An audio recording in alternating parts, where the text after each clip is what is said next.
গীতা পড়ো না, শ্লোক উচ্চারণ করলে পাপ হবে। কিন্তু আমার গুরুদেব বলেন, আমার গুরুদেবকে যখন প্রশ্ন করা হয়েছিল, উনি বলছিলেন যে না, তোমার পড়তে পড়তে পড়তে পড়তে শুদ্ধতা আসবে।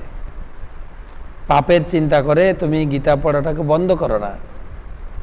উনি একটা সুন্দর উদাহরণ দিয়ে আমাদের বোঝাতেন, যেরকম ছোট শিশু, আপনার বাড়িতে ছোট্ট শিশু থাকলে যখন ধীরে ধীরে বড় হয়ে প্রথম কথা বলতে শেখে, ও পুরো উচ্চারণ করতে পারে না, বাবা বলতে পারে না, বা বলে আটকে যায়।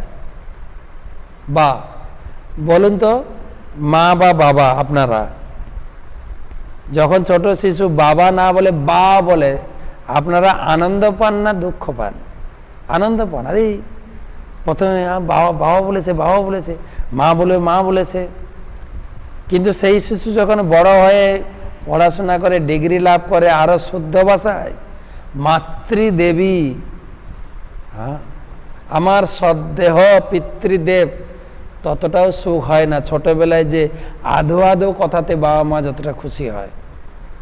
তো আমার গুরুদেব বলেন, ঠিক সেইভাবে আমরা প্রথম ভগবদ গীতা পড়ছি, আমরা ছোট্ট শিশুর মতো।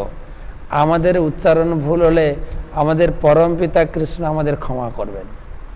তিনি দেখছেন যে গীতা পড়ার জন্য প্রয়াস করছে, চেষ্টা করছে, ভুল হচ্ছে, তিনি ভুল গ্রহণ করবেন না। আপনি গীতা পড়বেন, এটা আমার গুরুদেবের বাক্য আপনার সঙ্গে আমি শেয়ার করলাম।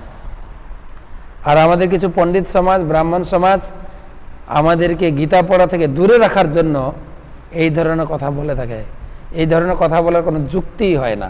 গীতা পড়লে পাপ হবে, গীতা না পড়লে পাপ হবে। আমি গীতা পড়ার শুরুতে বলেছি, গীতা পড়ার শুরুতে গীতা মাহাত্ম্য যে শ্লোক পড়লাম, আপনি একটা অধ্যায় পড়তে পারেন, একটা শ্লোক পড়তে পারেন প্রতিদিন, বা অর্ধ শ্লোক, আপনি পুরো শ্লোক পড়তে পারলেন না, উচ্চারণ করতে পারেন, হাফ থেকে আটকে গেলেন। কি বলেছেন? সমস্ত পাপ থেকে মুক্ত হবেন। গীতাকে স্পর্শ করলে আপনি পাপ থেকে মুক্ত হবেন। আর গীতার একটা শ্লোক যদি আপনি দর্শন করেন, তাতে আপনার পাপ নাশ হয়ে যায়। পাপ হবে এটা উল্টো কথা বলা হচ্ছে, উল্টো শেখানো হচ্ছে। এই বলে আমাদের সমাজের লোককে গীতা পড়ার থেকে বঞ্চিত করেছে অনেক ব্রাহ্মণ এবং পণ্ডিতেরা, যার জন্য আমাদের সমাজ অনেকটা পিছিয়ে। তো আপনি গীতা পড়ুন, অন্যজনকে গীতা পড়তে উৎসাহিত করুন। এর থেকে মহৎ কাজ আর হয় না। আমরা এই অধ্যায়ে পড়ব, যিনি গীতার জ্ঞান প্রচার করেন, যিনি গীতার জ্ঞান কাউকে বলেন, ভগবান বলছেন এই পৃথিবীর মধ্যে না, আমার সারা ভক্ত সমাজের মধ্যে তার থেকে প্রিয় আর কেউ হয়নি, হবে না, যে আমার গীতার বাণী দুটো লোককে শোনায়, যে গীতা পড়তে উৎসাহিত করে। গীতা পড়বেন যত পারেন, আর গীতার কথা লোককে বলবেন।